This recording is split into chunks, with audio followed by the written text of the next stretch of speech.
inshuti mukomeje guhitamo ibiganiro byacu turabasuhuje aho muri yose kwisi tubaha ikaze kuri Rwanda Today Hope. Ubu noneho reka tubagezeho makuru ki mu binyamakuru. Ikiganiro dukesha Radio Rwanda ni ikiganiro mukunda muri benshi, reka tukibagezeho.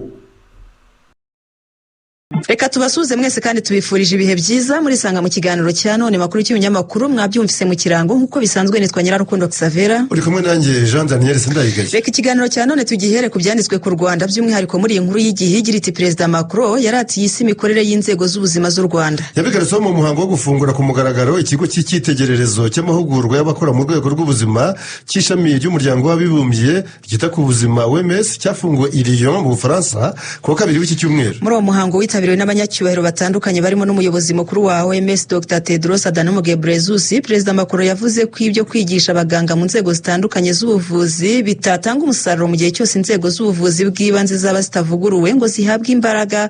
Atanga urugero ku z'u Rwanda zatunganyijwe ku buryo zitanga serivisi mu buryo bunoze. Jean Daniel yagize ati wahugura ukongera ugahugura abantu, ariko mu gihe imikorere y'inzego z'ubuvuzi bw'ibanze ijegajega zaribagiranye bizagorana guhangana n'indwara z'ibyorezo zitunguranye.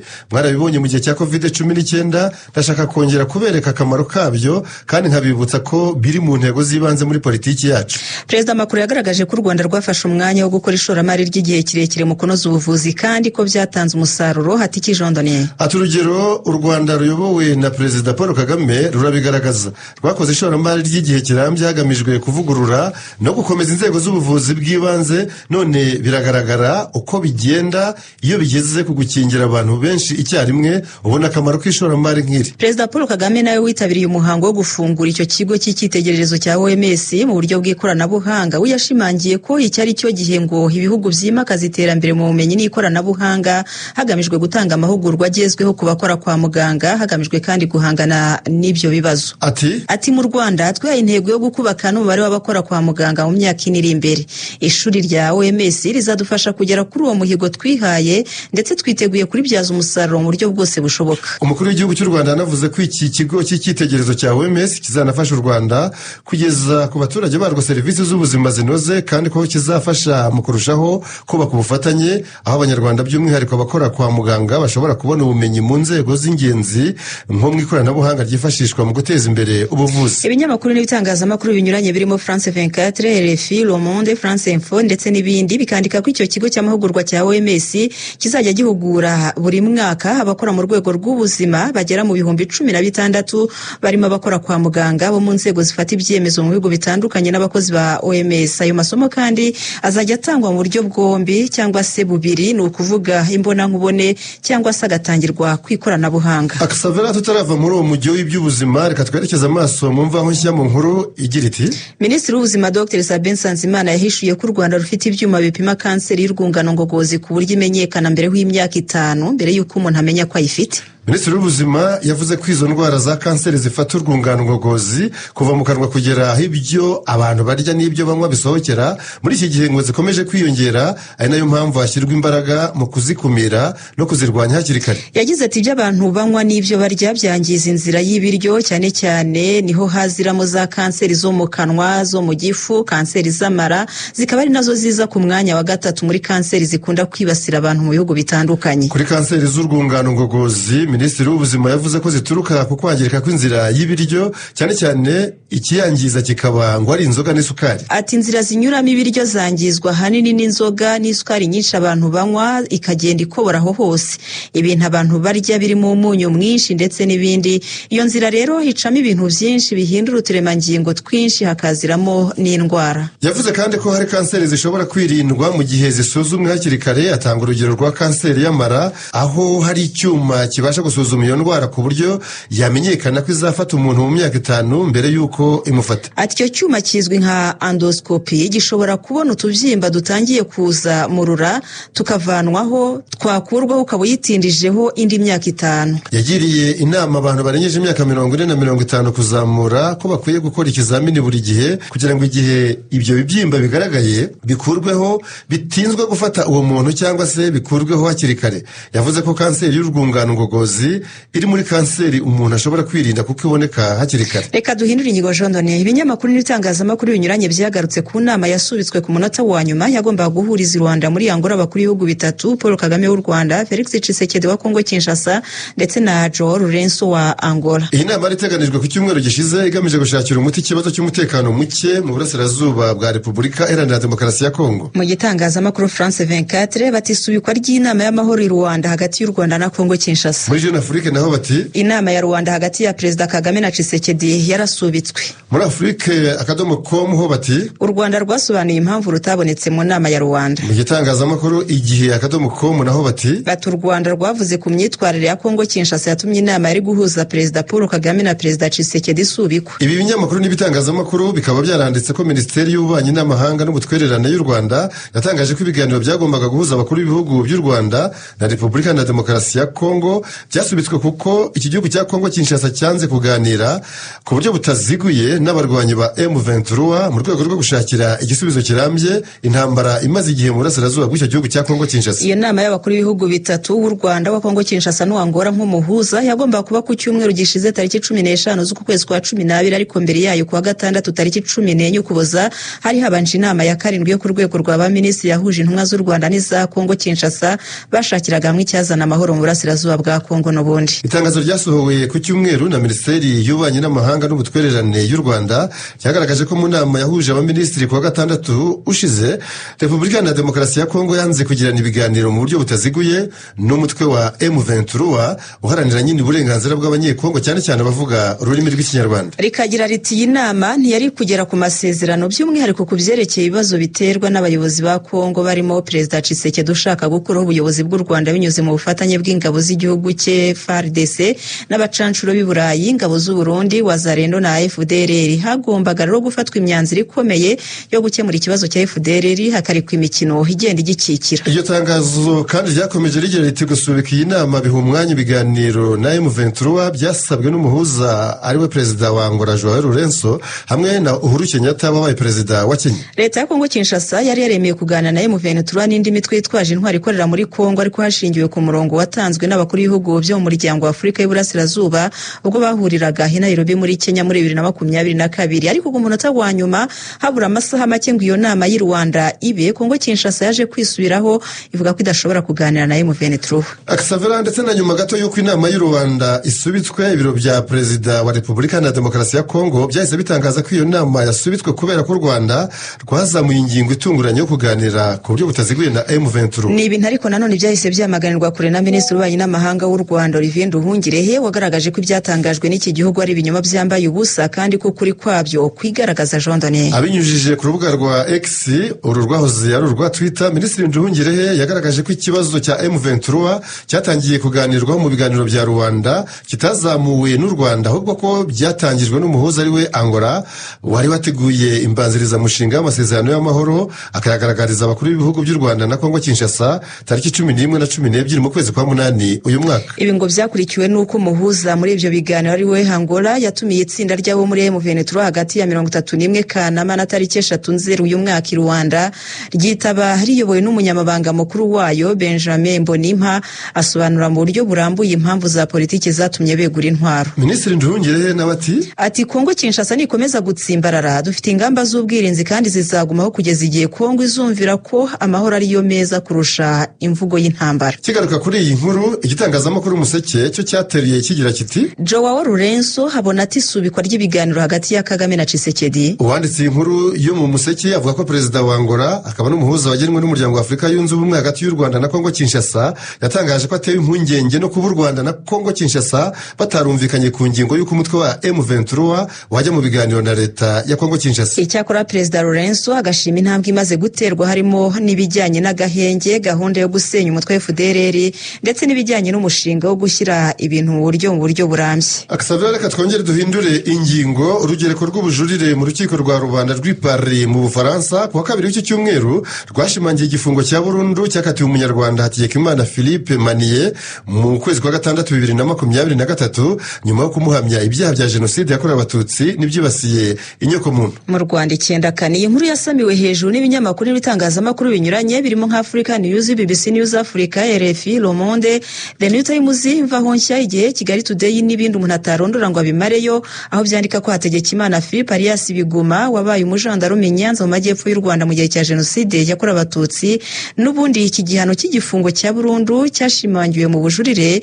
nyuma y'ibyumweru 6 n'igice haburanishwa ubwo bujurire yari yaritangiye ubwe. Yarakurikiranyweho uruhare mu bitero byagabwe ku Batutsi bari bahungiye ku musozi wa Nyamure, Nyabubare, muri Zari Songa no kuri bariyeri zari zarashyizwe i Nyanza mu majyepfo y'u Rwanda. Kuva mu rubanza rwe rwa mbere, Hategekimana yashinjwe uruhare mu rupfu rw'uwari burugumesitiri wa komine Ntyazo Narcisse Nyagasaza, amushinja kugerageza guhungishiriza Abatutsi mu Burundi banyuze ku mugezi w'Akanyaru. Yatangiye kuburana mu kwezi gushize kwa 11 ahakana ibyaha byose ashinjwa, asaba ahubwo kugirwa umwere. Ariko mbere y'uko urukiko rwiherera ngo rufate umwanzuro ku wa kabiri w'iki cyumweru, uyu Hategekimana Philippe Maniye Bahimba Biguma yahawe ijambo n'urukiko ngo agire icyo avuga ku buhamya bwatanzwe mu rubanza rwe, maze agaragaza ko ibyabaye mu Rwanda bibabaje cyane ndetse bimeze nk'inzozi mbi, anongeraho ko Abanyarwanda bose bababaye ndetse bagizweho ingaruka. Yavuze ko nawe ubwe ngo ari umugabo ubabaye kandi nyamara hari umwere bashinja ibinyoma. Ati kuri ubu ndi umugabo ubabaye kandi nyamara ndi umwere nubwo nshinjwa. Umuryango wanjye warasenyutse, ubuzima bwanjye bwarangiritse. Banyakubahwa abacamanza, nizeye ubutabera bwanyu kandi nizeye ko muzumva impamvu n'umutima wanyu, ndabashimiye. Gusa ibyo ntibyabujije ko urukiko rw'ubujurire rushimangira igifungo cya burundu yari yarakatiwe n'urugereko rw'iremezo. Maze umunyamategeko Richard Gisagara wunganiraga abaregera indishyi muri rubanza yagize ati Philippe Hategekimana Maniye alias Biguma yahamijwe ibyaha bya Jenoside n'ibyibasiye inyoko muntu mu bujurire. Igifungo cya burundu yakatiwe n'urugereko rw'iremezo cyashimangiwe, ubutabera burabonetse. Ndazirikana cyane inzirakarengane z'Abatutsi ziciwe i Nyanza, Ntyazo, Nyabubare, Zari Songa n'ahandi. Perezida w'umuryango w'Abanyarwanda ba mu Bufaransa Jean Noé Mwizerwa we yatangaje ko igifungo cya burundu Hategekimana yakatiwe gishyize iherezo ku myaka irenga 30 yari amaze adahanwa. Yagize ati iki cyemezo gishyize akabago ku kudahana Hategekimana Philippe waje mu Bufaransa ahabwa ubwenegihugu hashingiwe ku mazina ataraye mu myaka irenga 30 ishize. Naho Minisitiri w'Ubumwe bw'Abanyarwanda n'Inshingano Mboneragihugu Dr Jean Damascene Bizimana nawe yagize ati ubutabera buratanzwe. Mu butumwa yanyujije ku rukuta rwa X yahoze ari Twitter, Minisitiri Dr Bizimana yagize ati kijondoniye. Yagize ati ubutabera buratanzwe mu rukiko rw'ubujurire rwa rubanda i Paris. Ajida Philippe Hategekimana wihimbye Biguma ahamijwe ku buryo ndakuka kuba ruharwa muri Jenoside yakorewe i Nyanza no mu nkengero zayo. Ahawe gufunga ubuzima bwe bwose. Abo yiciye mubonye ubutabera nimugire ubudaheranwa. Hategekimana w'imyaka 67 y'amavuko yahawe ubwenegihugu n'Ubufaransa muri 2005, atabwa muri yombi ubwo yari muri Cameroon muri 2018 maze yoherezwa i Paris. Icyemezo cyo kumuburanisha kikaba cyarafashwe mu kwezi kwa 9 muri 2021. Tukiri aho i Paris mu Bufaransa, imiryango inyuranye iharanira ko bagize uruhare muri Jenoside yakorewe Abatutsi mu Rwanda bagezwe imbere y'ubutabera yatangaje ko igiye kugeza ubujurire mu rukiko rusesa imanza rw'i Paris aho mu Bufaransa nyine ku bijyanye na Jenoside yakorewe Abatutsi bo mu Bisesero, aho ingabo z'Ubufaransa zari muri Operation Turquoise zishinjwa kubatererana bakicwa. Inkuru dusoma mu gitangazamakuru RFI iravuga yuko imiryango igiye gutanga ubwo bujurire hari Association Survivre France, FIDH, RDH na bamwe mu barokotse Jenoside yakorewe Abatutsi bo mu Bisesero 94. Tariki 11 z'ukwezi kwa 11 uyu mwaka nibwo urukiko rw'ubujurire rw'i Paris rwashimangiye umwanzuro wari warafashwe n'urugereko rw'iremezo mu kwezi kwa 10 umwaka ushize wa 2023 ko hahagaritswe iperereza ryakorwaga ku byaha bishinjwa abasirikare b'Abafaransa muri Operation Turquoise baregwa kuba baratereranya abo Batutsi bo mu Bisesero bakicwa. Agaruka kuri ubu bujurire, umunyamategeko w'ishyirahamwe rya Sylvie Maître Eric Plouvier yagize ati twizera ko itegeko ritakurikijwe neza n'urukiko rw'ubujurire rwa Paris. Twibuke ko nyuma y'inzira ndende cyane abacamanza bo mu rukiko rw'ubujurire banzuye ko handi maperereza atari ngombwa. Ibi biratangaje rwose urebye imyanzuro ya raporo yitiriwe Declare isaba ko hakurikiranwa uruhererekane rw'imyanzuro y'ibikorwa byabaye kugeza no mu biro by'umukuru w'igihugu cy'Ubufaransa.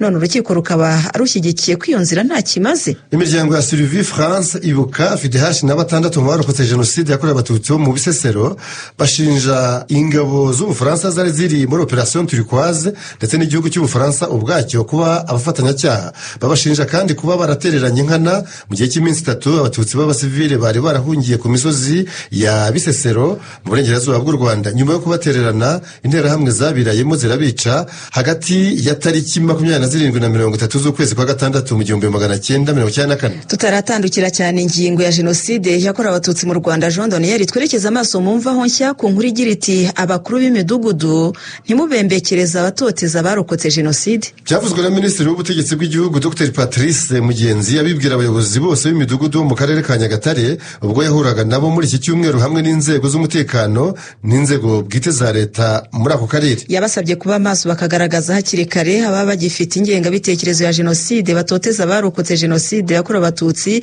kuko haribo babana nabo umunsi ku wundi. Minisitiri Mugenzi yavuze ko kuba hirya no hino mu gihugu hamaze iminsi hagaragara ibikorwa byibasira abarokotse jenoside yakorewe abatutsi bikanabambura ubuzima, igihugu cyifuza ko ntaho byakongera kumvikana. Yongeyeho ko kugira ngo ibyo bigerweho abakuru b'imidugudu bakwiye kubigiramo uruhare runini kuko baba bafite amakuru yose y'ibibera aho batuye. Ati umukuru w'umudugudu abaza abaturage bose ayobora, niwe wamenya amakuru yibanze ku bagifite ingengabitekerezo ya jenoside. Imigambi ibiganirwa mu mudugudu byamworohera kubimenya kurusha gitifu cyangwa se polisi, ahubwo nawe agahita abimenyesha inzego zimukuriye.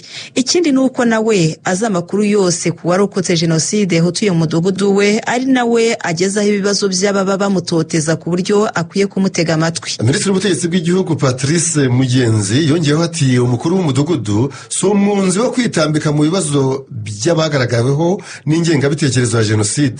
Ibi ntibyungwa aho bibonye bishyikiriza inzego zigukuriye zikora akazi kazo kuko ibi ni ibyaha bikomeye. Mubwire abaturage muyobora kuzagaragarwaho n'imigambi mibi nk'iyi atazihanganirwa na gato. Ntabwo azihanganirwa na gato. Ibyanditswe ku Rwanda, Jean Daniel tubyanzuriye kuri iyi nkuru yumvikana neza mu matwi y'abanyarwanda n'abaturarwanda yuko u Rwanda rwatsinze icyorezo cya Marburg. Iyi ni inkuru yasamiwe hejuru n'ibinyamakuru hamwe n'ibitangazamakuru bitagira ingano birimo ibyino mu Rwanda ndetse no hanze yarwo. Mu Rwanda twavuga nk'imvaho ncyateruye igira iti u Rwanda rwemeje ko rwigobotoye virusi ya Marburg bidasubirwaho. Mu gihe akadomo.com bati u Rwanda rwatsinze bidasubirwaho Marburg. Mu biro ntaramakuru by'Abongereza Reuters bati u Rwanda rwatangaje ko nta Marburg ikibarizwa ku butaka bwarwo. N'ibindi binyamakuru hamwe n'ibitangazamakuru binyuranye birimo The Telegraph, The New Times, Africa Business, Africa CDC, Arab News, Rokanape n'ibindi bitandukanye. Xavera byanditse ko ejo kuwa gatanu aribwo guverinoma y'u Rwanda yemeje ko icyorezo cya Marburg cyaranduwe burundu mu gihugu nyuma y'iminsi 42 ishize abarwayi bose b'icyorezo cya Marburg barakize ndetse nta n'umushya wari ukigaragara. Minisitiri w'Ubuzima Dr Sabin Nsanzimana yatangaje ko nyuma y'urugendo rutoroshye inzego z'ubuzima zihanganye n'icyorezo cya Marburg cyari kigaragaye bwa mbere mu gihugu cyamaze gutsindwa burundu no kurandurwa bidasubirwaho, ndetse kubu ngubu hakurikiyeho gukurikirana ibirombe byagaragayemo uducurama ku buryo tutazongera guhura n'abantu ngo tube twabanduza indwara. Icyorezo cya Marburg cyagaragaye mu Rwanda tariki 27 z'ukwezi kwa 9 uyu mwaka, cyanduwe n'abantu 66 gihitanamo 15 mu gihe abandi 51 bagikize. Xavera ejo kuwa gatanu tariki 20 Ukuboza 2024 Minisitiri w'Ubuzima Dr Sabin Nsanzimana yatangaje ko kuva igihe umurwayi wa nyuma avuye mu bitaro hashize iminsi 42 kandi ngo niyo yari itegerejwe ngo hatangazwe ko cyarangiye rwose mu Rwanda. Ati rwari urugendo rutoroshye ariko uyu munsi dutsinze icyorezo cya Marburg mu Rwanda. Marburg yararangiye tugendeye ku mabwiriza ya OMS. Twagombaga kubara iminsi 42 nyuma y'igihe umurwayi wa nyuma yakiriye akava mu kigo cy'ubuvuzi. Twari tumaze iminsi tubara iminsi. Mu ijoro ryo kuri uyu wa 19 wari umunsi wa 42. Rero uyu munsi kuwa gatanu tariki 20 Ukuboza dutangaje ku mugaragaro ko Marburg yamaze gutsindwa burundu mu Rwanda. Uruhenu ikigo nyafurika gishinzwe kugenzura no kurwanya indwara z'ibyorezo Africa CDC cyashimangiye ko u Rwanda rwatsinze iyo virusi nyuma y'ukwezi gushize isabye Leta Zunze Ubumwe za Amerika gukuraho ibyemezo zafatiye u Rwanda kubera icyo cyorezo cya Marburg, cyane cyane ibyemezo birebana n'ingendo z'abaturuka cyangwa se bajya muri Leta Zunze Ubumwe za Amerika bavuye mu Rwanda. Shingongo impuguke mu bumenyi ku ndwara z'ibyorezo akaba n'umujyanama w'ibanze w'umuyobozi mukuru wa Africa CDC yavuze ko iminsi 42 yo kwemeza ko icyorezo cyarangiye yageze kuwa gatanu nyine ejo hashize. Yagize ati dukwiye kuvuga ko iyi ntsinzi mu by'ukuri ari umusaruro w'imbaraga zikomeye kandi zihujwe zayobowe na Minisiteri y'Ubuzima ku bufatanye na Africa CDC ndetse n'abandi bafatanyabikorwa b'ingenzi. Savera dukomeze twerekeza hanze y'u Rwanda turahera muri Uganda aho urukiko rwategetse guverinoma y'icyo gihugu kwishyura indishyi abahohotewe n'umutwe n'umutwe w'inyeshyamba za Lord's Resistance Army cyangwa LRA mu mpine nk'uko byanditswe na New Vision, The Independent Uganda, Nile Post, BBC News Africa, Africa News, Daily Nation n'ibindi umuntu atarondera ngo abimariye. Yego, hari mu rubanza urukiko rwa Uganda rushinzwe kuburanisha ibyaha mpuzamahanga aho byari binabaye ubwa mbere ubutabera bwa Uganda buburanisha wabaye mu buyobozi bukuru bw'umutwe wa LRA washinzwe na Joseph Kony hari mu 1987. Mu kwezi kwa 10 uyu mwaka nibwo urwo rukiko rwakatiye Thomas Koyero wari ufite ipeti rya koloneli muri izo nyeshyamba za LRA igifungo cy'imyaka 40 muri gereza kubera ibyaha by'intambara n'ibyibasiye inyokomuntu. Muri rusange Thomas Koyero yahamwe n'ibyaha 44 birimo ubwicanyi, gufata ku ngufu abagore n'abakobwa, gushyira abantu mu bucakara, ubusahuzi, yicarubozo no gushimuta abantu bakaburirwa irengero. Jean Daniel, kuwa mbere w'iki cyumweru nibwo urukiko rwaburanishije uyu Thomas Koyero rwanzuye ko nta mikoro afite yo guha indishyi inzirakarengane z'ibitero by'inyeshyamba za LRA, maze rutegeka guverinoma ya Uganda kuba ariyo izaha buri inzirakarengane y'izo nyeshyamba indishyi zihwanye n'ibihumbi 2,740 by'amadolari y'Amerika, mbese hafi miliyoni 4 ubaze mu mafaranga y'u Rwanda. Nanone ariko ntihavugwa umubare w'abazahabwa izo ndishyi. Muri Nigeria tuvuye muri Uganda, umugabo wibye inkoko n'amagi akaza gukatirwa urwo gupfa, akaba yari amaze imyaka 10 ategereje ko yicwa, yijejwe imbabazi inzogera itarirenga. Iyi nkuru yo muri Premium Times, Daily Post Nigeria, Sahara Reporters no muri BBC News Africa, Aksavera ikomeza ivuga ko izo mbabazi zatanzwe na guverineri wa leta ya Osan iherereye mu majyepfo y'uburengerazuba bw'igihugu cya Nigeria, ari naho icyaha cy'ubujura bw'inkoko n'amagi yazo cyakorewe. Muri 2010 nibwo witwa Seguno Kere wari ufite imyaka 17 y'amavuko yatawe muri yombi afatanwa na mugenzi we Morakinyo Sande bashinjwa gutera urugo rw'umupolisi n'undi muturage. Icyo gihe ngo bari bitwaje inkota n'igikangisho cy'imbundi ikoze mu giti. Icyo gihe ngo nta kindi bibye, bahisemo kwitwarira inkoko n'amagi yazo. Nyuma y'imyaka 4 urukiko rukuru rwo muri leta ya Osan rwabakatiye bombi urwo gupfa banyonzwe nyuma yo guhamwa n'icyaha cyo kwinjira mu nzu y'umupolisi ku gahato no kwiba ibintu bye bigizwe nyine n'inkoko n'amagi. Igihano bahawe cyakuruye impaka z'urudaca hirya no hino mu gihugu kubera ko ababyeyi be nabo ngo bahoraga batakambira ubuyobozi bw'iyo leta babusaba guca inkoni zamba kuri uwo mwana wabo w'ikinege. Gusa mugenzi we ntiyigeze avugwaho n'uwo muyobozi w'iyo leta. Bikaba byitezwe ko mu ntangiriro z'umwaka utaha aribwo uwe wenyine cyangwa se bombi bazasohoka muri iyo nzu ya nyamunsi bamazemo imyaka 10 barutegereje, mbese urupfu nyine. Mu gusoza iyi nkuru yibutsa ko guhera muri 2012 abo muri Nigeria nta wigeze akatirwa urwo gupfa ngo igihano cye gishyirwe mu bikorwa. Ubu hari abantu barenga 3,400 bakatiwe icyo gihano cy'urupfu bahora bategereje ko ruza rukabatwara cyangwa se bakagirirwa imbabazi. Reka ibyo tubiveho twerekeze muri Guinea aho wahoze hari minisitiri w'ingabo Mohamed Diane yakatiwe gufungwa imyaka 5 muri gereza kubera ibyaha birimo ruswa, kwikungahaza mu buryo butemewe, kunyereza amafaranga ya leta ndetse n'iyeza ndonyi. Africa News dukesha inkuru yanditse ko uyu mugabo Mohamed Diane w'imyaka 53 y'amavuko yabaye minisitiri w'ingabo hagati ya 2015 na 2021 mbere y'uko ingabo yarabereye minisitiri zivanaho ubutegetsi bw'uwari perezida Alpha Conde. Uretse igifungo kandi Diane yafunzwe guhera mu kwezi kwa 5 2022 ubwo abategetsi b'inzibacyuho ya gisirikare batangizaga urugamba rwo kurwanya ruswa muri icyo gihugu cya Guinea. Nyuma yo gufata ubutegetsi kandi abasirikare bayobowe na General Mamadi Doumbouya bashyizeho n'urukiko rwo kurwanya ruswa byagiye kugera mu mpera za 2022. Abo basirikare bamaze kurega abantu barenga 180 barimo abahoze hari ba minisitiri n'abandi bayobozi bakuru, bose bagashinjwa ruswa. Aba basirikare banatangije idosiye mu rukiko bayiregamo uwo bahiritse ariwe perezida Alpha Conde. Aho muri Guinea kandi Jean Daniel haranibazwa niba abasirikare bashaka kwizirika ku butegetsi buziraherezo. Nkuko byanditswe na Africa News hamwe na Africa Guinea, ni nyuma y'aho guverinoma y'inzibacyuho nyine itangarije ko inzibacyuho ya gisirikare itazigera ihagarara ku itariki 31 z'uku kwezi kwa 12 twenda gusoza nkuko byari byarasezeranijwe. Abayobora amashyaka atavuga rumwe n'ubwo butegetsi bwa gisirikare babaye bamenyesheje ubwo butegetsi ko nibirenga impera z'uku kwezi abasirikare batarabusubiza abasivile ngo bazahamagarira abaturage kwigabiza imihanda bakakora imyigaragambyo babwamagana.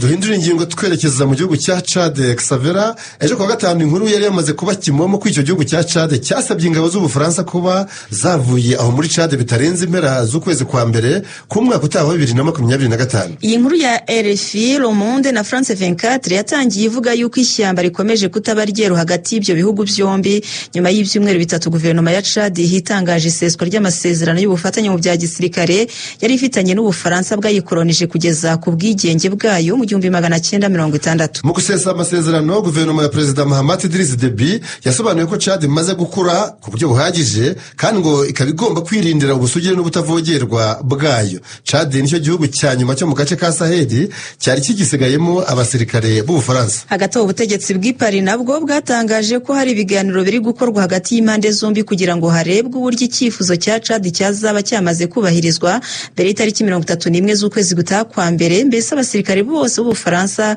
bamaze kuvayo. Bivugwa ko abari aho muri Chad ubu barenga 1000. Mu gihe ubutegetsi bw'Injamena aho muri Chad nyine bwongeraho ko kwirukana mu gihugu ingabo z'Ubufaransa bidafite aho bihuriye n'ibyakozwe n'ibihugu bya Mali, Burkina Faso na Niger bigize ihuriro rya za leta zo muri Sahel AES mu mpine y'Igifaransa. Ibi bihugu uko ari bitatu byamaze gucana umubano n'Ubufaransa bwabikolonije. Chad yo ngo ishishikajwe no kubona ubufatanye bufite icyo bumaze aho kubwumva mu nyandiko z'amasezerano gusa.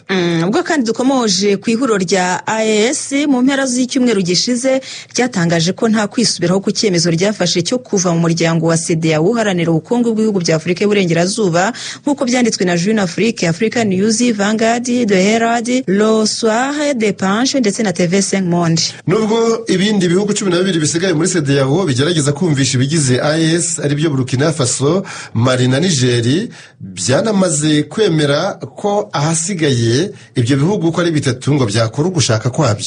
Mu nama y'abakuru b'ibihugu n'abaza guverinoma muri CEDEAO yateraniye Abuja muri Nigeria ku cyumweru gishize hatanzwe icyifuzo cy'uko nyuma y'igenda ry'inyabutatu ya AES hatangwa igihe cy'amezi 6 mbere yo kwemeza burundu ukwitandukanya n'ibindi bihugu benyamuryango bisigaye.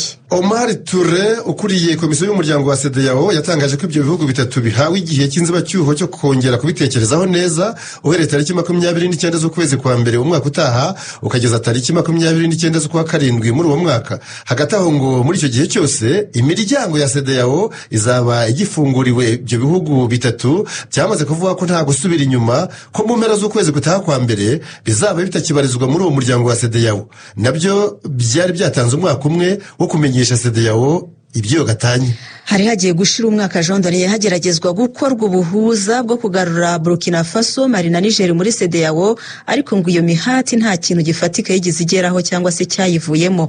Izi nshingano zari zarahawe perezida mushya wa Senegal Bassirou Diomaye Faye ndetse na Faure Gnassingbé wa Togo. Ibihugu bitatu rero byafashe icyemezo cyo kuva muri CEDEAO mu kwezi kwa mbere uyu mwaka, hari nyuma yo gufatirwa ibihano na CEDEAO kubera ko ngo byabayemo za kudeta za gisirikare, nabyo ariko bigashinja uyu muryango CEDEAO kuba warananiwe gushakira umuti ibibazo by'umutekano muke wahabaye akarande kubera ibitero by'imitwe y'intagondwa za Kisilamu. Kuri ibyo kandi hiyongeraho ko ihuriro rya AES rishinja CEDEAO guhinduka igikoresho cy'Ubufaransa butagicana uwaka n'iyo nyabutatu ya Burkina Faso, Mali ndetse na Niger. Mu mwaka utaha CEDEAO ikazizihiza imyaka 50 izaba imaze ishinzwe.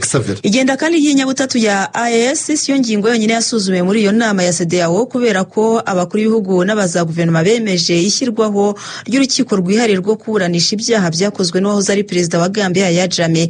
Iyi yafashwe nk'intambwe y'ingirakamaro kuri Gambia ku karere iherereyemo ndetse no ku muryango mpuzamahanga. Ni inkuru yasamiwe hejuru n'ibinyamakuru hamwe n'ibitangazamakuru binyuranye birimo CNN News, Actu Cameroun, Le Monde, Jeune Afrique, RFI, Africa News, France 24, Africa Radio n'ibindi umuntu atarondora ngo abimariye. Gusa nanone Jondaniye ngo impungenge ni zose ko urubanza rwa Jammeh rushobora kuzabaho bitewe nuko nta masezerano yo guhererekanya abakekwaho ibyaha hagati ya Gambia na Guinea Equatoriale aho Yahya Jammeh yahungiye kuva mu ntangiriro ya 2017 kugeza n'ubu tuvugana. Urukiko rudasanzwe kuri Gambia ruzaburanisha ibyaha bikekwa kuba byarakozwe mu gihe cy'ubutegetsi bwa Jammeh yagezeho anyuze muri kudeta ya gisirikare yo mu 1994 mbere yo gutangira kwitwa perezida wa Gambia guhera mu 1996. Bimwe muri ibyo byaha ni nko gufunga bidakurikije amategeko, cyane cyane abageragezaga gukinisha ibyo kutavuga rumwe nawe, ihohotera rishingiye ku gitsina n'ubwicanyi ndengamategeko. Kuri ibi hakiyongeraho kubeshya abantu ko abavura sida. Yahya Jammeh yaje gutsindwa amatora y'umukuru w'igihugu yo mu mpera za 2016 atsinzwe na Adama Barrow, maze abanza kwanga kwemera ko yatsinzwe. Gusa yaje guhatirwa na CEDEAO kuva ku butegetsi, ariko mu kwezi kwa mbere 2017 n'umwaka wakurikiyeho nibwo yafataga y'ubuhungiro akajya muri Guinea Equatoriale, ari naho akibera na n'ubu. Abaharanira uburenganzira bwa muntu n'abahohotewe n'ubutegetsi bwe bakomeje gusaba ubutabera. Muri 2022 komisiyo y'ukuri n'ubwiyunge yanzuye isaba guverinoma gucira imanza abakoze ibyaha ku butegetsi bwa Jammeh. Iyo guverinoma nayo yabyemeye ivuga yuko izaburanisha abantu 70 ihereye kuri ya Jammeh. Kugeza ubu hari bake bamaze kuburanishwa n'ibihugu by'amahanga. Abo barimo Ousmane Sonko wahoze ari minisitiri w'umutekano w'imbere mu gihugu cya Gambia, akaba n'inkoramutima ya Jammeh. Mu kwezi kwa gatanu uyu mwaka ubutabera bwo mu Busuwisi bwamukatiye gufungwa muri gereza imyaka 20 nyuma yo kumuhamya ibyaha byibasiye inyokomuntu. Ni mu gihe kandi ahagana mu mpera z'umwaka ushize 2023 urukiko rwo mu Budage rwakatiye gufungwa burundu witwa Bayilowe wahoze mu mutwe w'abicanyi kuri ubwo butegetsi bwa ya Jammeh, nawe yahamijwe ibyaha byibasiye inyokomuntu. Reka twerekeze muri Malawi, aho iki gihugu cyishyuza isosiyete cyangwa kampani yo muri Leta Zunze Ubumwe za Amerika icuruza amabuye y'agaciro akayabo kaza miliyari nyinshi z'amadolari y'Amerika kubera kumara igihe kirekire yijyanira amabuye y'agaciro ariko ntiyibuke gutanga imisoro. Ibinyamakuru n'ibitangazamakuru bya News 24, The Herald, Lusaka Times, Daily Maverick na Mail and Guardian byanditse ko iyo sosiyete yitwa Columbia Gem House guverinoma ya Malawi irayishakamo miliyari 309 z'amadolari y'Amerika bitewe nuko yamaze imyaka 10 yararyohewe no kwipakirira ibuye rya rubisi ariko ikibagirwa kujya isorera iryo buye ry'agaciro rijya gusa n'ibara ry'umwura. Iba ariko iyi sosiyete y'abanyamerika hise ibyamaganira kure ivuga ko abayishinja kudatanga imisoro n'amahoro nta shingiro bafite, ko ngo icyo bagamije ari kwihindanyiriza isura mu bushabitsi bwayo. Gusa nanone nta kwibagirwa ko ayo mafaranga yose ari ayo mu myaka 10 ishize Xavera habariwemo n'inyungu z'ubukererezwa. Guverinoma ya Malawi kandi yishyuza miliyari 4 z'amadolari ikindi kigo cy'ubucuruzi cya Total Energy cyo mu Bufaransa, nacyo ngo ntikigize gitanga imisoro ku isoko rirebana no kubika ibikomoka kuri peteroli. Hari kandi miliyoni 9 n'igice z'amadolari y'Amerika iyi guverinoma ishaka mu kigo cy'abanyaturukiye gicuruza itabi kikaba cyitwa Star Agritech nk'uko byemezwa n'umushinjacyaha mukuru wa Malawi Thabo Chakaka Nyirenda. Total Energy yirinze kugira ikivuga kuri ako kayabo yishyuzwa, naho sosiyete Star Agritech yo muri Turkiye yararahiye iratsemba ivuga ko nta faranga na rimwe ibereyemo umuntu uwo ari we wese. Igiteranyo cy'amafaranga ari gusabwa ibigo bitatu by'ubucuruzi aragera kuranga hejuru ndane arakabakaba inshuro 300 z'umwenda Malawi ifitiye amahanga, kuko ubu uwo mwenda ni miliyari 1 na miliyoni 200 z'amadolari y'Amerika. Abazi imibare kandi bavuga yuko ayo mafaranga Malawi yishyuza hari inshuro 22 z'umusaruro mbumbe w'icyo gihugu usanzwe ari miliyari 14 z'amadolari y'Amerika. Xavera tukiri n'ubundi mu mahanga, Malaysia yatangaje ko igiye gusubukura ibikorwa byo gushakisha indege ya MH370 imaze imyaka 10 iburiwe irengero n'abantu basaga 200 bari bayirimo nabo baburiwe irengero, mbese baburanye nayo. Icyo gihe byaketswe ko iyo ndege yaba arasandariye mu majyepfo y'inyanja y'Abahinde. Uti mbese ubwo nyuma y'imyaka 10 izaboneka nk'uko byanditswe na Times of India, Global Times, Gulf News na African News. Guverinoma ya Malaysia niyo yahaye uburenganzira ikigo cyigenga Ocean Infinity cyo muri Leta Zunze Ubumwe za Amerika kikaba kizobereye mu gushakisha ibyazimiriye mu mazi magari. Iki kigo nicyo mu mwaka utaha kizakomeza ibikorwa byo gushakisha iyo ndege mu ndiba y'inyanja y'Abahinde mu gace gake gafite ubuso bwa kilometero kare 15,000. Hari tariki 8 Werurwe 2014 ubwo iyo ndege ya Boeing 777 yazimiraga ku vyuma vya radari bisanzwe bikurikiranira hafi ingendo z'indege. Yaburanye n'abantu 239 kimara guhaguruka ku kibuga cy'indege cya Kuala Lumpur ari nawo murwa mukuru wa Malaysia yerekeza Beijing mu Bushinwa, ngo benshi mu bagenzi bari barimo n'abaturage b'Ubushinwa. Ibikorwa byo gushakashaka iyo ndege byahise bitangira ubwo, ariko biza kurangira nta kintu gifatika kigezweho, nubwo bimwe mu bisigazwa by'iyo ndege byabonetse ku nkombe za Afurika y'Iburasirazuba no mu birwa byo mu nyanja y'Abahinde. Muri 2018 iki kigo cy'abanyamerika Ocean Infinity cyashyizeho akacyo, ariko nabyo ntibyagira icyo bitanga. Kuri iyi nshuro se iki kigo hari ibyo cyaba kimaze gutahura byagifasha kumenya irengero ry'indege imaze imyaka 10 yarabuze Jean Daniel? Ni ikibazo umuntu wese yakwibaza, ubundi akagira ati reka tubitege amaso. Yego, reka tunasoze dusoreze hehe? Turasoreza mu Bushinwa, aho umusore w'imyaka 21 yatekeye imitwe hoteli zisaga 60 azibamo atishyura. Imitwe iragwira nk'uko tubikesha People's Daily, Global Times, South China Morning Post ndetse na Kigali Today. Uyu musore wo mu mujyi wa Taizu ngo yahimbaga ibinyoma by'uko yabonye ibibazo by'umwanda ukabije muri izo hoteli, ubu ubundi zigacisha makeya zitinya ko yazishyira ku karubanda. uyu musore wiswe Jiang ngo iyo hageraga hoteli zimwishyuza yahitaga azibwira ko azazitangira ikirego cyangwa akagaragaza amashusho y'uwo mwanda kuri interineti. Jiang yadukanye ayo mayeri adasanzwe akajya ayakoresha mu gihe ashaka gutembera akarara muri za hoteli zitandukanye kandi adafite amafaranga yo kuzishyura. Ibaze nawe. Mu kwezi kwa 9 2023 nyuma yo gutangira amasomo muri kaminuza no kubona ko amafaranga amushiranye nibwo yatangiye kwiga uwo mutwe w'iterabwoba akabwira hoteli ko azitangira ikirego kubera umwanda ukabije zifite. Umezi 10 gusa Jean Daniel Jiang ngo yashoboye gukoresha ayo mayeri muri hoteli 63 akazijyamo zikamuha serivisi zose akeneye, yarangiza ntiyishyure ahubwo icyumba yarayemo akacyishyiriramo imisatsi, inyenzi zapfuye n'udukingirizo twakoreshejwe, ubundi agahita ahamagara abakora muri hoteli akabibereka akababwira ko agiye kubishyira ku karubanda. Isi kaboti kababona. Inyinshi muri izo hoteli zahitaga zemera gukora ibyo Jiang zisaba, zanga ko yazikorera icyo gikorwa cyo kuziharabika. Ngo yaramaze kubigira akamenyero kubera ko ngo mu mezi 10 Jiang yajyaga muri hoteli nk'eshatu cyangwa enye ku munsi. Aha, iminsi ba myinshi gahimwa n'umwe rero nka ya minsi y'igisambo itagirenga 40. Byarangiye bite? Byarangiye acakiwe n'inzego z'umutekano, none ubu izo hoteli zirenga 60 ziri kumwishyuza kayabo k'indishyi zakababara. Azakabona? Azazibona se koko. Hari umuririmbyi wavuze ngo kuna kulipa, kurya n'ukwishyura, ibyo yakoze reka byirengere. Ni nuko twanzuye. Ngewe nitwa Nyirarukundo Xavera. Wari kumwe nanjye. Mukomeze mugire impera z'umwaka mwiza kandi tubifurije kuzagira Noheli nziza mwese. Ciao ciao.